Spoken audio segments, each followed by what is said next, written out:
Video শুরুতেই খুব ছোট্ট করে একটি কথা তোমাদের সাথে শেয়ার করব। তোমরা অনেকেই জানো আমি জি বাংলায় বহু বছর কাজ করেছি।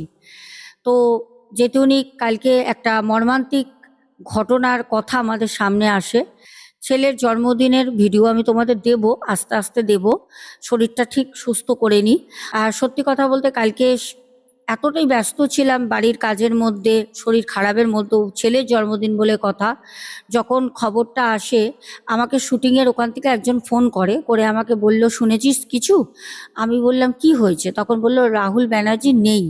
আমি বললাম কি বলছিস?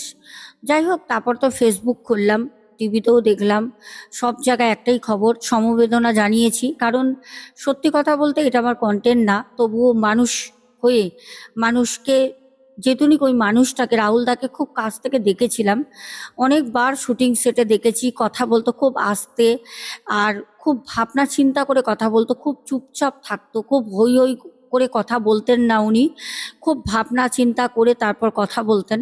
মানুষটাকে খুব কাছ থেকে দেখেছিলাম, অনেকবার দেখেছি, আমাদের সাথেও ইয়ার্কি করতো, হাসিটা খুব মিষ্টি ছিল। মানে শুনে খুব খুব খুব খারাপ লেগেছে, যার জন্য সত্যি আমরা খুব শোকাহত। আমরা একটাই কথা বলতে পারি যে রাহুল ব্যানার্জি দাদা ভাই যেখানেই থাকেন না কেন, কিভাবে মৃত্যু হয়েছে না হয়েছে এত গভীরে আমরা যেতে পারবো না, জানি না ওনার সাথে কি হয়েছিল। পোস্টমর্টম রিপোর্টে পেয়েছি পাকস্থলী থেকে শুরু করে ওনার মানে শ্বাসনালী, ওনার পুরো শরীরেই বালি পাওয়া গেছে, কিন্তু আমরা জানি না সঠিক কিছু। তবে একটাই কথা আমরা বলতে পারি, ভগবানের কাছে, বড় মায়ের কাছে ওনার আত্মার শান্তি কামনা করি, ওনার আত্মা শান্তি পাক। জয় বড় মায়ের জয়। চলো আমরা এবার ঘটনায় ফিরি। Welcome back to my channel. কেমন আছো সবাই? আশা করি সবাই খুব ভালো আছো, আর আমি আগের তুলনায় অনেকটা ভালো আছি।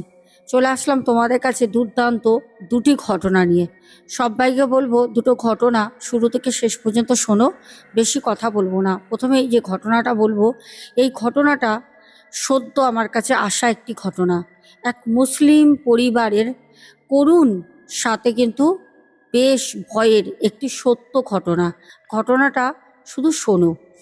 ঘটনায় যাবার আগে সবাইকে বলবো লাইক, কমেন্ট, শেয়ার, আর যারা নতুন আছো অবশ্যই চ্যানেলটাকে সাবস্ক্রাইব করতে ভুলবে না। এবার ঘটনাটা বলি। এক দিদিভাইয়ের তার নিজের পাশের বাড়িতে ঘটে যাওয়া একটা পরিবারের মর্মান্তিক এক সত্য, ভয়ঙ্কর, হাড়হিম করা একটি ঘটনা। দিদিভাই বাঙালি। দিদিভাই বলেন, আমাদের বাড়ির পাশেই এক মুসলিম বোন থাকতো, যার একটি মেয়ে ছিল। মেয়েটিকে অনেক কষ্টে বিয়ে দেয়, কারণ তাদের আর্থিক অবস্থা খুব একটা ভালো ছিল না।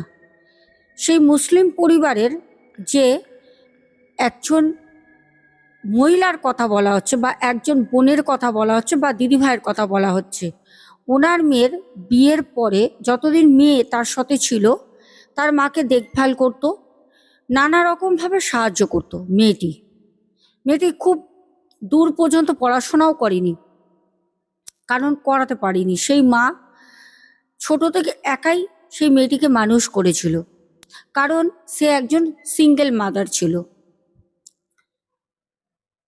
যখন মেয়েটির বিয়ে হয়ে যায়, তার মা অসুস্থ হয়ে পড়ে, প্রচণ্ড অসুস্থ হয়ে পড়ে। কারণ সে যেহেতু উনি মেয়েটাকে মানে খুব খুব ভালোবাসতো, মানে মেয়ে ছাড়া তার মা কোনো কিছু মানে ভাবতেই পারতো না।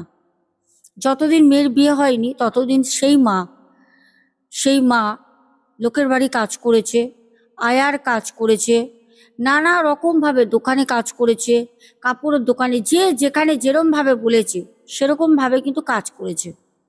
সত্যি কথা বলতে তার মেয়ের জন্যই আসলে তার মায়ের বেঁচে থাকা ছিল। আমাদের যে দিদিভাই ঘটনাটা পাঠান, দিদিভাইয়ের নাম হচ্ছে ঝর্ণা মিত্র। ঝর্ণা দিদিভাই বলেন, আমার বাড়ির পাশে ছিল। তাদের আর্থিক অবস্থা দেখে কখনো কখনো আমি সত্যি কাঁদতাম, যে একটা মা, মা তো মাই হয়, সে হিন্দু হোক, খ্রিস্টান হোক, আর মুসলিমই হোক, মা মাই হয়। একটা মা একটা সন্তানের জন্য কি করতে পারে, আর আজকের এই সময় দাঁড়িয়ে সন্তানরা তার মা বাবার জন্য কতটা কি করে, সবই তো আমরা চোখের সামনে দেখতে পারি। সেই মায়ের কথা আজকে খুব করুণ তোমাদের সামনে তুলে ধরবো।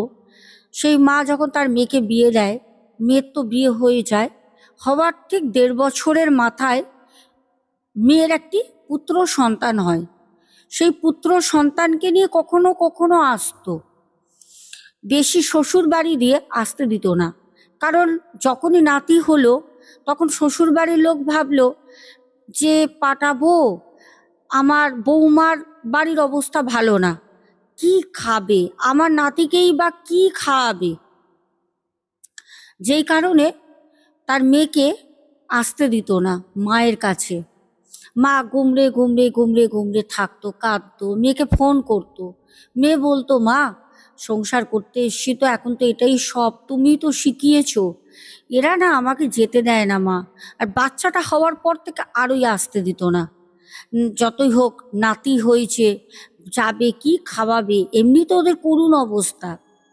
বিয়ের পর মনে হয় সেই মানে মেয়ে আর মেয়ের স্বামী কোনোদিন মনে হয় জামাই আর মেয়ে একসাথে আসেনি, আসলে মেয়েকে ছেড়ে দিয়ে জামাই চলে যেত, এতটাই তাদের দুরবস্থা ছিল। মা হঠাৎ করে বিছানায় শয্যাশায়ী হয়, মেয়ে আসতো দেখা করতে জামাইয়ের সাথে, হয়তো বিকেলবেলা 0.5 ঘন্টা 1 ঘন্টা দেখা করতো, বাড়ি নিয়ে চলে যেত জামাই। কখনো কখনো নাতিকে নিয়ে আসতো না, সে বিছানায় শয্যাশায়ী, তখন বলতো, আমার নাতিটাকে একটু নিয়ে আসবি মা, একটু চোখের দেখা দেখবো, কবে চলে যাব। তখন ওই নাতিকে হয়তো সপ্তাহে 1 দিন নিয়ে আসতো। হঠাৎ একদিন শোনা যায়, আমাদের ঝর্ণা দিদিভাই জানান, হঠাৎ আমরাও জানি না, কারণ ও তো একা থাকতো, মারা যায়। ওর শরীরটা খুব খারাপ ছিল, আর প্রত্যেকদিন সকালবেলা ঝর্ণা দিদিভাই ওকে ডাকতো, ওর নাম ছিল আসমা বিবি। ওকে ডাকতো, আসমা, এ আসমা, আসমা করে ডাকতো। সেই দিনও এই ঝর্ণা দিদিভাই সকালবেলা উঠে সেরকমভাবেই ওই আসমা দিদিভাইকে ডাকে, আসমা, কিরে কত ঘুমাবি, সকাল 9টা বেজে গেছে, ওঠ আসমা। কিন্তু আসমার ঘরের ভেতর থেকে কোনো আর আওয়াজ আসছে না। তার বাবা আছে, তার মা আছে, তার বোন আছে, তারা বাড়ি থেকে কিছুটা দূরে থাকে, ওখান থেকে তাদেরকে খবর পাঠানো হয়। যখন তারা খবর পায় তারা তখন বাড়িতে আসে। বাড়িতে এসে তখন তারা দেখে দরজা ভাঙার পর নিথর তার মৃতদেহটা বিছানায় শুয়ে আছে, যেন মনে হচ্ছে ঘুমাচ্ছে। ওই সময় মেয়েকে খবর দেওয়া হয়, কারণ সে আসমা দিদিভাইয়ের একটি মাত্র সম্বল ছিল তার মেয়ে। তার মেয়ে কাঁদতে কাঁদতে ছুটে আসে বাচ্চাটিকে রেখে তার জামাইয়ের সাথে। যখন আসে তারপর কান্নাকাটি নিয়ে যায়। ওই সময়টা বলে রাখি, এই ঘটনাটা এখান থেকেই শুরু হচ্ছে, যখন ওই আসমা দিদিভাইকে যখন কাফান করে, যখন তাদের গোসল করানো হয়, নিয়ে যাওয়া হয় তাদেরকে কবর দেওয়ার জন্য। তো কবর যখন দেয় তখন তার বাড়ির লোক, মানে আসমা দিদিভাই যে মারা গেছেন তার যে বাড়ির বোন ছিল, বাবা ছিল, মা ছিল, তারা তার দেহটা কোনো রকমে তারা যত তাড়াতাড়ি কাজটা করে মাটিতে পুঁতে দিয়ে আসতে পারে, তারা সেই চেষ্টায় ছিল, যে মারাই তো গেছে আর কি হবে। তারা কোনো রকমে তাদের নিয়ম, মুসলমানদের মধ্যে যে নিয়মটা থাকে 41 দিন পালন করতে হয় মারা গেলে, আমাদের 13 দিন। বলছে কোনো রকমে তাকে মাটি দেয়, মাটি দিয়ে তারা চলে আসে। সময়টা ছিল বর্ষাকাল, চারিদিকে বৃষ্টি বৃষ্টি। যেদিন মারা যায় সেদিন সকাল থেকে অনবরত বৃষ্টি পড়ছে, রাত থেকেই হচ্ছে। আমাদের ঝর্ণা দিদিভাই খুব কষ্ট পায়, কারণ ও মুসলিম হতে পারে, হয়তো বাঙালি পরিবেশে সে থাকতো, বাঙালিদের মতোই থাকতো। সে কিন্তু বাঙালির বাড়িতে লক্ষ্মী পুজোতেও সে নাড়ু প্রসাদ খেতে আসতো। এমনকি যখন তারা রোজা করতো তখন কিন্তু ওই সিমই থেকে শুরু করে তাদের বাড়ির বিরিয়ানিও পর্যন্ত তারা কিন্তু ঝর্ণা দিদিভাইকে দিত। এখানে কোনো জাত ভেদ প্রথা ছিল না, শুধু সম্পর্ক ছিল একটা মানুষের, একটা ভালো সম্পর্ক ছিল। ঝর্ণা দিদিভাই আস্তে আস্তে নিজেকে সামলাতে শুরু করে, আস্তে আস্তে একটা একটা করে দিন যেতে থাকে। ওই যে ঘরটায় আসমা দিদিভাই থাকতেন, ওই ঘরটা তালা দেওয়া হয়, কারণ ওখানে উনি একা থাকতেন, ওটা ওনারই ঘর ছিল, ছোট্ট একটা।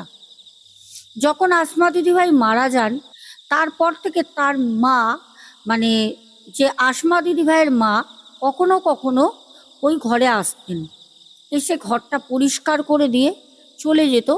ওই আমাদের ঝর্ণা দিদিভাইয়ের সাথে কখনো কখনো কথা বলতো।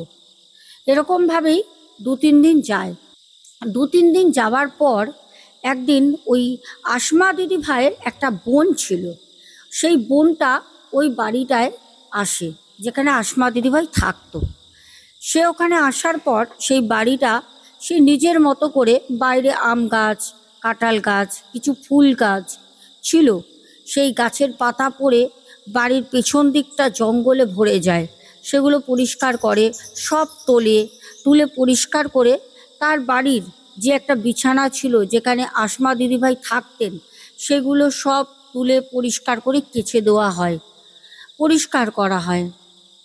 তারপর রাতের বেলা 8টার সময় ঝর্ণা দিদিভাই যেটা দেখতে পান সেটা হচ্ছে আসমা দিদিভাইয়ের ঘরে একটা টিম করে লাইট জ্বলছে, বাইরে মুষলধারে বৃষ্টি হচ্ছে, ঝড়ের দাপট।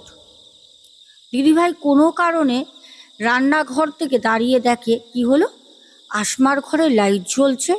দিদিভাই ছাতা মাথায় দিয়ে আসে, কে আছে দেখতে। এসে দেখে আসমা দিদিভাইয়ের ছোট যে একটা বোন ছিল সে ঘরে রয়েছে। তখন তাকে বলে, কিরে তুই এই ঘরে এই রাতের বেলা? তখন তার বোন বলে যে হ্যাঁ, যদি আমি না থাকি এই বাড়িটা দখল হয়ে যেতে পারে, তার জন্য আমি এখানে আজ থেকে থাকবো। তখন বলল, ঠিক আছে, ভালো কথা, থাক, তোর দিদি থাকতো, তুই থাক, ভালো তো, বাড়িটা একা পড়ে থাকলেও একটা গা ছমছমে ভার লাগতো, তুই যদি থাকিস তাহলে ভালোই হবে। কথা বলে কিন্তু ঝর্ণা দিদিভাই তার ঘরে ঢুকে যায়। এইবার ঘটনাটা শুরু হয় সেদিন রাত থেকে। আসমা দিদিভাইয়ের যে বোন, সেই বোন ওই ঘরে থাকতে শুরু করে প্রথম রাত। যতদিন দিদি বিছানায় শয্যাশায়ী ছিল ততদিন বাড়ির লোক কেউ কিন্তু দেখতে আসতো না, শুধু আসমা দিদিভাইয়ের মা কখনো কখনো আসতো, আর তার মেয়ে আসতো। এই বোন, বাবা, তারা কেউ কিন্তু আসতো না তাকে দেখতে। সে কিন্তু মা গো, বাবা গো করে চিৎকার করতো, তার শরীরে ব্যথা হতো, কষ্ট হতো, সে চিকিৎসাও পর্যন্ত পায়নি। সে যতদিন বিছানায় ছিল ততদিন কিন্তু কেউ আসেনি, প্রায় 1.5 বছর। মেয়েকে বিয়ে দেওয়ার পর থেকেই কিন্তু আসমা দিদিভাই বিছানায় পড়ে যান, আর মেয়ের ঠিক 1.5 বছরের মাথায় বিয়ের সেই ছেলেটি হয়, মানে নাতি। তো যেই দিনকে আসমা দিদিভাইয়ের বোন আসে শুতে, সেদিন রাতের বেলা অদ্ভুত একটা ঘটনা ঘটে, যেটা সকালবেলা ঝর্ণা দিদিভাই যখন তার বাড়ির দোরগোড়ায় গিয়ে আসমা দিদিভাইকে যেরম ডাকতো, তার বোনকে ডাকে, রূপা, রূপা, কিরে দরজা খোল। তখন সেই রূপা, আসমা দিদিভাইয়ের বোন, কাল্পনিক নাম আমি এখানে দিয়েছি, তো সে রূপা তার বোন দরজা খুলে বলে, দিদি তুমি? তখন বলল, তোর দিদি যতদিন বাঁচা ছিল তোর দিদিকে আমি এরম করেই ডাকতাম, আবার কখনো ও আমাকে ডাকতো, আজকে আমি তোকে ডাকলাম। কি রে, চোখ মুখটা এরকম হয়ে রয়েছে, রাতে ঘুমোসনি? ও বলল, না, রাতে সেরম ঘুম হয়নি, এক জায়গা দিয়ে এক জায়গায় আসলে কি আর ঘুম হয়? এই কথা প্রথমে বলে। সারাটা দিন কেটে যায়। রাতের বেলা হঠাৎ করে ও একটু ডাল নিতে আসে ঝর্ণা দিদিভাইয়ের কাছে, সে আসমা দিদিভাইয়ের বোন। তো ঝর্ণা দিদিভাই বলল, তুই কি রান্না করবি? বলল, হ্যাঁ, আমি ভাবলাম রান্নার একটা স্টোভ নিয়ে এসছি, এখানে যখন থাকবো তখন দুটো বাসন টাসন এনেছি মায়ের বাড়ি থেকে, এখানেই রান্না করব, খাবো দাবো, এখানেই থাকবো। তো সে আবার দুমুঠ ডালও দেয়। তার জন্য একার জন্য অনেক নিয়ে যায়। সকালবেলা যখন আবারও সেই ঝর্ণা দিদিভাই গিয়ে ডাকে, কিরে রূপা, কিরে, তখন দৌড়ে এসে জড়িয়ে ধরে বলে, বৌদি আমাকে বাঁচাও। বলে, কেন রে, কি হয়েছে, কি হয়েছে বল। বর্ষা, চারপাশে বৃষ্টি, জল ভরে রয়েছে, ভেবেছে তো সাপ টাপ ঢুকেছে। বলছে, কি হয়েছে, কিছু ঢুকেছে ঘরে? বলছে না। তখন বলছে, রাতের বেলা যখন আমি কালকে মানে প্রথম রাতে শুই, তখন আমার দিদি এসছিল।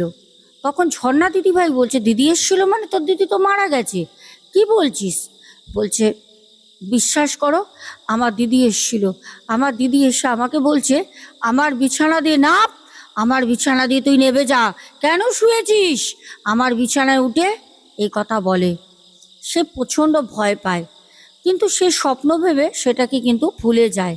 পরের দিন যখন আবার হয়, তখন কিন্তু ঝর্ণা দিদিভাইকে জড়িয়ে ধরে কাঁদে আর বলে।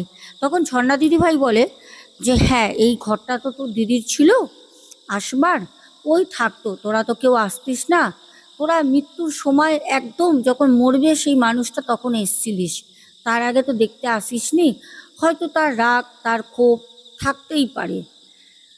তুই একটা কাজ কর, কোনো একটা ভালো, তোদের তো অনেক জানাশোনা তান্ত্রিক আছে, গিয়ে সেখান থেকে কোনো কাজ কর, ঝর্ণা দিদিভাই বলে। তারপর সেই বোন রূপা সেরকমই কোনো এক মুসলিম জায়গায় গিয়ে তাদেরই ধর্মীয় কোনো এক মল্লী সাহেবের কাছে গিয়ে সে কবচ নেয়, বাড়িতে তাবিজ কবচ ঝোলায়। তারপর থেকে কিন্তু তার বাড়িতে তার দিদি তাকে আর এসে বলতো না যে আমার ঘর থেকে চলে যা, আমার বিছানায় কেন শুয়েছিস, আমার বিছানা দিয়ে নেবে যা, বলতো না। কিন্তু এর মধ্যেই ঝর্ণা দিদিভাইয়ের কানে একটা মর্মান্তিক, ভয়ঙ্কর, গায়ে শিহরণ দেওয়া একটা সত্য ঘটনা উঠে আসে। সেটা হচ্ছে, যে দিদিভাই আসমা মারা যান, ওনার বাবা একদিন আসে। ছোট মেয়ে তো থাকে, তার বাবা দুপুরবেলা আসে। যখন বাবা আসে দেখে আসমা দিদিভাই, মানে সে তো মারা যায়, এবার যখন সেই আসমা দিদিভাইয়ের বাবার গলা শুনতে পায়, তখন ঝর্ণা দিদিভাই পাশ থেকে বেরিয়ে তার ঘরে যায়, কারণ অনেক দিন তার বাবার সাথেও দেখা সাক্ষাৎ নেই। তখন ঝর্ণা দিদিভাই গিয়ে বলে যে, কাকাবাবু আপনি এসছেন, মেয়েটা তো চলে গেল। মেয়েটা যখন ছিল তখন বাবা গো মা গো করে কতই না আর্তনাদ করতো, একবারও দেখতে আসেননি, একবারও তো দেখতে আসেননি। আপনারা কি খবর পাননি মেয়েটা এরকম বিছানায় শয্যাশায়ী হয়ে গেছে? মেয়েটা মরে যাবার পর আপনার ছোট মেয়ে থাকতে এসছে, আপনি এসছেন, মানে হয় না, একটা ভালোবাসা হলে মানুষের প্রতি একটা রাগ থেকে একটা কথা বেরোয়। তখন এই কথা শুনে হঠাৎ করে তার বাবা বলে, না রে মা, আমি জানতাম, আমারও তো শরীরটা ভালো ছিল না, আমিও তো বিছানায় পড়ে থাকতাম, কি করব বল, আমি ওই জন্য আবার অত দূর আসতে পারিনি, বুঝতে পারিনি মেয়েটা ছেড়ে চলে যাবে, আমার বড় মেয়ে, ছোট মেয়ে রইল, তোরা দেখিস। ঝর্ণা দিদিভাই বলেন যে, হ্যাঁ আমি তো পাশে থাকি, আমি ওর বড় দিদিকেও দেখেছি, আমি ওর বোনকেও দেখব, এটা তো মানুষের ধর্ম, একটা মানবাধিকার, মানুষের কর্তব্য, অবশ্যই দেখব। যাকগে, সেদিনকে তার বাবা আসমা দিদিভাইয়ের যখন চলে যায়, তখন ঝর্ণা দিদিভাইয়ের বাড়ির দোরগোড়ায় এসে দাঁড়ায়। ঝর্ণা দিদিভাই দুপুরে খাওয়া দাওয়া সেরে একটু বিশ্রাম নিচ্ছিলেন। এসে যখন ঝর্ণা করে ডাকে, দিদিভাই কাকাবাবু বলে উঠে যায়। বলে, কাকাবাবু আপনি, কি ব্যাপার, কি হয়েছে বলুন। তখন বলে, জানিস ঝর্ণা মা, আমার বড় মেয়েটার আত্মা শান্তি পায়নি, ও ওর বোনকেও ভয় দেখিয়েছে দুটো রাত, এখন নিজের মেয়ের কাছে তার আত্মাটা গিয়ে প্রত্যেক দিন মেয়েটার সাথে গল্প করে। আমি শুনে অবাক হলাম, মানে? বলল, হ্যাঁ, আজকে জামাই এসেছিল। জামাই মানে নাত জামাই, মানে নাতনি জামাই, আসমা দিদিভাইয়ের মেয়ের স্বামী। বলছে, আমার নাতনি জামাই এসে আমাকে বলল যে জানেন তো, প্রত্যেক দিন আমার শাশুড়ি মা তার মেয়ের কাছে আসে। আজ প্রায় 41 দিন হয়ে গেল ঘটনাটা, আজ প্রায় অনেকটা দিন হয়ে গেল ও আমার সাথে রাতে শোয় না। বাচ্চাটাকে নিয়ে আলাদা ঘরে পাশে বিছানা করে শোয়। আর জিজ্ঞেস করলে বলে, মা বলেছে যে আমি 41 দিন তোর কাছে আসব। 41 দিন পর যখন আমার ক্রিয়া কাজ হবে তারপর থেকে আমি আর আসবো না। 41 দিন তুই আমার সাথে রাতের বেলা শুবি, আমার জন্য একটা বালিশ পেতে বিছানা করবি। কারণ আমি আমার বিছানায় আমার বাড়িতে শুতে পারি না, ওখানে তোর মাসি শোয়। আর আমি দুদিন গেছি বলে ও বাড়িতে ওর শরীরে অনেক কিছু ধারণ করেছে। আমি আমার ঘরে ঢুকতে পারি না, আমি কোথায় শোবো? আমি তোর কাছে আসবো। এই কথাটা হয়তো শুনে অনেকের মনে হবে যে মেয়ে হয়তো মায়ের শোকে মর্মাহত হয়ে বা মাথার ঠিক নেই, হয়তো এই কথাগুলো বলেছে, কিন্তু না, এটা বাস্তব। তার জামাই প্রত্যেকদিন রাতের বেলা দুটো কণ্ঠ শুনতে পারতো পাশের ঘর থেকে। এক হচ্ছে তার শাশুড়ি মায়ের, এক হচ্ছে তার বউর কণ্ঠস্বর। বাচ্চাটাকে নিয়ে ঘুমাতো, বাচ্চাটা খেলা করত। কখনো কখনো সেই যে আসমা দিদিভাইয়ের গলা শোনা যেত, কখনো আসমা দিদিভাইয়ের মেয়ে হাসতো, কখনো মায়ের সাথে ফিসফিসিয়ে কথা বলতো। সকাল হলে যখন জামাই জিজ্ঞেস করতো, কি গো, রাতের বেলা কার সাথে কথা বলো, তুমি একা কেন শোও? তখন বলতো, মা আসে, আমি তো মায়ের জন্য বিছানা করি। এটা শ্বশুর বাড়ির লোক অনেকেই দেখেছে যে তার সাথে তার মায়েরও একটা বিছানা হয় পাশাপাশি। 41 দিন যখন পূরণ হয় তখন তার মা রাতের বেলা বলে তার মেয়েকে, মারে ভালো করে থাকবি, আমার নাতিকে ভালো করে রাখবি, আমি আমার নাতিকে তোকে খুব ভালোবাসতাম, নাতির জন্য কিচ্ছু করতে পারিনি, কিছু সোনা দানা আমার খাটের নিচে লোকানো আছে, তার মেয়েকে বলে যায়। ওরা কেউ এখনো পায়নি হাতে, কেউ খুঁজিও নি, কেউ জানেও না। কারণ আমার সাথে জীবিত অবস্থায় আমার মা, আমার বাবা, কেউই তো বোন আমার সাথে সম্পর্ক সেরম রাখতো না। কখনো কখনো মাটা আসতো, যতই হোক একটা নারীর টান থাকে তো, মা আসতো, কিন্তু কেউ তো আসতো না। তুই ওইগুলো তোর ছেলের জন্য দিস, আমি তোর জন্যই তো রেখেছিলাম, আমার নাতি হোক নাতনি, সে পড়বে, তুই ওগুলো নিয়ে আসিস, আমি তো বাড়িতে ঢুকতে পারি না।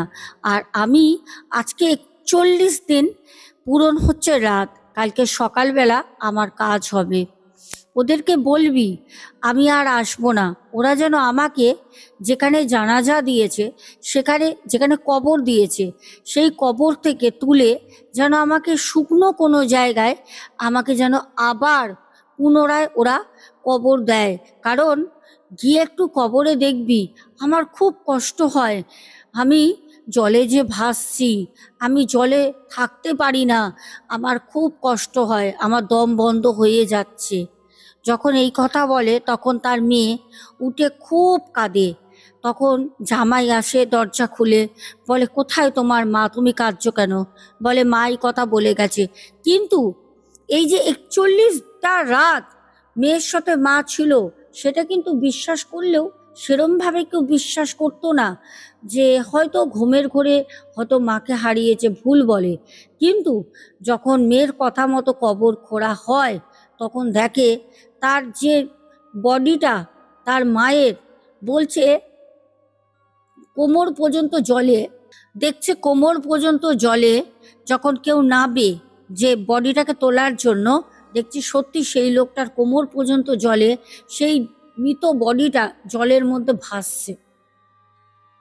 তারপর তাকে আবার শুকনো জায়গায় আবার পুনরায় কবর দেওয়া হয়।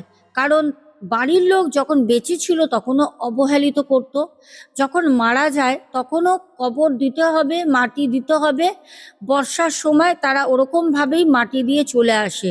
যখন মাটি খনন করছিল পোতার জন্য বডিটাকে, তখন রীতিমতো ধপ ধপ ধপ করে মাটির চারপাশ থেকে জল উঠছিল। ওরা ওই জলেই তাকে শুবিয়ে দিয়ে কবর দিয়ে চলে আসে, যেই কারণে তার আত্মা বারবার এসে তার মেয়েকে বলতো যে আমি ভালো নেই, আমাকে শুতে দে। এই ছিল আমাদের প্রথম ঘটনা। এই ঘটনাটা খুব খুব খুব মানে কাছের একজন আমাকে ঘটনাটা শেয়ার করেছে। এবার আমি যে দ্বিতীয় ঘটনাটা বলবো, এই ঘটনাটা আমাকে আজকে এক বোন শেয়ার করে। বোনের নাম হচ্ছে প্রিয়া, কাল্পনিক একটা নাম দিলাম। বোনের বাড়ি হচ্ছে মছলন্দপুর নিমতলা নামক একটি স্থানে। যারা ওই সাইড থেকে ঘটনা শুনছো তারা অবশ্যই সেই জায়গাটাকে চিনবে। খুব সীমিত একটা ছোট্ট ঘটনা, কিন্তু একটা হাড় হিম করা ঘটনা। বোনের সাথে ঘটে যখন বোন ক্লাস 9-এ পড়তো। 2025-এর ঘটনা, আর এ হচ্ছে 2026। আমাকে প্রিয়া বলে, দিদিভাই আমি আপনার বিশাল বড় ফ্যান, আপনার ঘটনা আমার খুব ভালো লাগে। কোনো দিন কোনো ঘটনা শুনে মনে হয়নি যে কোনো ঘটনা আপনি বানিয়ে বলছেন অথবা কোনো জায়গা দিয়ে তুলে নিয়ে আসা। আপনার ঘটনার মধ্যে সত্যতা আছে। এরকম আমাকে অনেকেই যারা ঘটনা আমার শোনে অথবা আমার সাথে পার্সোনালি কানেক্ট হয় তারা কিন্তু বলে যে আমরা অনেক বড় বড় চ্যানেলেও দেখি, হাস্যকর, হাসি পায়, কমেন্ট সেকশন দেখলে বোঝা যায়। কিন্তু আপনার ঘটনা আপনি না দিলেও যেই কটা ঘটনা দেন, ঘটনার সাথে আমরা রিলেট করতে পারি, যেটা রিয়েল। তো আমাদের প্রিয়া বোন বলে, দিদিভাই ঘটনাটা 2025-এর এক বিকেলে ঘটে যাওয়া একটি ঘটনা। শীতকাল ছিল। আমি পড়তে যাই ওই 5:30টার দিকে। আমার বাড়ি থেকে যে আমি কথাটা বলছি ওখানে একটা শ্মশান আছে, শ্মশানের পাশে একটা রেল লাইন। আমি ওর কাছ থেকেই পড়তে যাই সাইকেল নিয়ে। প্রত্যেক দিনের মতো আমি সেখানে সায়েন্স পড়তে গেছি। যখন আমি বাড়ি ফিরছি তখন রাত প্রায় 9টা থেকে 9টা 15 সময় ঘড়িতে আমি আসছি। হঠাৎ করে আমি দেখছি রেল লাইনের মধ্যে কেউ একজন দাঁড়িয়ে আছে। একটা কুয়াশা কুয়াশা ঢাকা, বেশ ঠান্ডা একটা ওয়েদার, তার মধ্যে একটা ঝোড়ো হাওয়া চলছে। সাইকেল নিয়ে আমি আমার মতো আসছি। আমাকে বলছে ওই রেল লাইনে দাঁড়িয়ে থাকা একটা শরীর আমি দেখছি, একটা মানুষের মতো অবয়ব। দূর থেকে আমি অতটা ভালো বুঝতে পারছি না। আমাকে শুধু বলছে, এই মেয়ে, এই মেয়ে, এই মেয়ে, দাঁড়া, এই মেয়ে। যখন তাকে 2বার থেকে 3বার বলে, ও পেছন ঘুরে যখন দেখে, মানে মাথাটা জাস্ট রেল লাইনের দিকে ঘোরায়, তখন দেখছে যে ওকে বলছে এই মেয়ে, এই মেয়ে, দাঁড়া, তার মাথাই নেই। বলছে, আমি বলে আপনাকে বোঝাতে পারবো না আমি যে কতটা ভয় পাই, মানে আমি বলে বোঝাতে পারবো না। আমি কোনো রকমে জোরে সাইকেল টেনে ওই রেল লাইন আর শ্মশানের পাশ থেকে কিছুটা এসে একটা জায়গায় দোকান ছিল, ওখানে আমি সেন্সলেস হয়ে যাই, জ্ঞান হারাই। যখন আমার জ্ঞান আসে তখন রাতের বেলা, আরও বেশি গভীর রাত, আনুমানিক আমি সময় বলতে পারবো না। আমি আমার বাড়িতে, আমাকে আমার মা বাবা বাড়ির সবাই বলছে কি হয়েছে। আমার জ্ঞান আসার পর আমি সবাইকে বলি যে আমি পড়ে আসছিলাম, আমার সাথে এরকম ঘটনা ঘটেছে। আর ওই রাস্তাটা প্রায় ওই শ্মশান আর কবরস্থানের, শ্মশান আর রেল লাইনের যে রাস্তাটা নিমতলা, ওই জায়গাটা বোন বলে চুরি, ছিনতাই, মার্ডার, আত্মহত্যা, ওখানে অনেক রকম ভাবেই খারাপ। শুধু যে ভূত প্রেতের জন্য সেটা না, ওখানে অশরীরী অনেকেই দেখেছে, অনেকের সাথে অনেক অভিজ্ঞতা আছে। আমি বাড়ির লোককে যখন বলি, বাড়ির লোক আমাকে পড়াটা ওখান থেকে ছাড়িয়ে দেয়। আমি এখন বাড়ির একটু কাছেই সেই পড়াটা পড়তে যাই, সায়েন্স, ইংলিশ, অত দূরে ওইদিকে আমি আর যাই না। দুটো ঘটনা তোমাদের কেমন লাগলো অবশ্যই কমেন্ট বক্স খোলা আছে, তোমাদের মতামত শেয়ার করবে। আবার চেষ্টা করব আমরা রেগুলার হওয়ার মতো প্রত্যেক দিন ঘটনা নিয়মিত আনার জন্য। ভগবানের কাছে একটা কথাই প্রার্থনা করবে, যাতে আমার শরীরটা ভালো থাকে। আর অনেকেই বলো, দিদিভাই তোমার শরীর কি করে খারাপ হয়। দেখো, তোমাদের আমি আগেও বলেছি, বহু মানুষের কাজ আমি কাটাই, যাদের তাবর তাবর জায়গায় গিয়ে তারা খারাপ করে, এবার যখন সেই জিনিসটা আমি কাটাই তার না এফেক্টগুলো শরীরে পড়ে। দীর্ঘদিন আমি বহু বছর ধরে এই কাজ করছি। হয়তো আমার সোশ্যাল মিডিয়ার বন্ধুরা জেনেছে খুব অল্প, কয়েক বছর, কিন্তু এই কাজ তো আমি অনেক বছর ধরে করি, কিন্তু আমি কাউকে বলতাম না। ঠিক আছে, এখন যেহেতু সোশ্যাল মিডিয়ায় আমাকেও সবাই চিনছে, জানছে যে এই মানুষটা এই কাজ করেন, তো সেখানে দাঁড়িয়ে ক্ষতি করাটা খুব স্বাভাবিক। এতদিন আমার ফেসটা কেউ জানতো না যে আমি এইসব কাজের মধ্যে যুক্ত আছি। আমি মায়ের আশীর্বাদ পাওয়া একটা সিদ্ধ মেয়ে, এটা কেউ জানতো না, আর আমি কাউকে এগুলো বলতামও না। ঠিক আছে, অনেকেই রাস্তায় ধরে ধরে আমাকে বলে, দিদিভাই আমার এটা প্রবলেম, ওটা প্রবলেম, আপনি ঠিক করেন। মা আপনি ভিডিও দেখি আপনাকে পেয়েছি, আপনাকে খোঁজ করছিলাম। অনেকেই বয়সের জন্য, অনেকের কাছে বড় ফোন না থাকার জন্য আমার সাথে হোয়াটসঅ্যাপ করতে পারে না। অনেকের সাথে আমার দেখা হয়, কারণ এইটা সোশ্যাল মিডিয়ার জন্যই। এতদিন আমাকে মানুষ চিনতই না, এখন সোশ্যাল মিডিয়ায় তোমাদের ভালোবাসায় তোমরাই একে অপরের সাথে যোগাযোগ করে একে অপরকে, তোমাদের কাজ হচ্ছে তোমরা তোমাদের বন্ধু বান্ধব, বাচ্চাদের, স্কুল টিচার, তোমাদের আত্মীয় পরিজনের সবাইকে আমার কাছে আনছো। আজকে মানুষ তো চিনছে আমাকে, হয়তো তার জন্যই হতে পারে যে আমার শরীরটা তো খারাপ হচ্ছে, তবে ভালো তো হয়ে যাবো এটুকুনি আমি জানি, আমার বড় মা আছেন। তো প্রিয় দর্শক বন্ধুরা, কমেন্ট পড়ছি না, এখানেই রাখলাম। সবাই ভালো থেকো বড় মায়ের আশীর্বাদে। আর হ্যাঁ, সবাই কিন্তু অবশ্যই কমেন্ট করো, পাশে থেকো। এখনের মতো শুভরাত্রি। জয় বড় মায়ের জয়।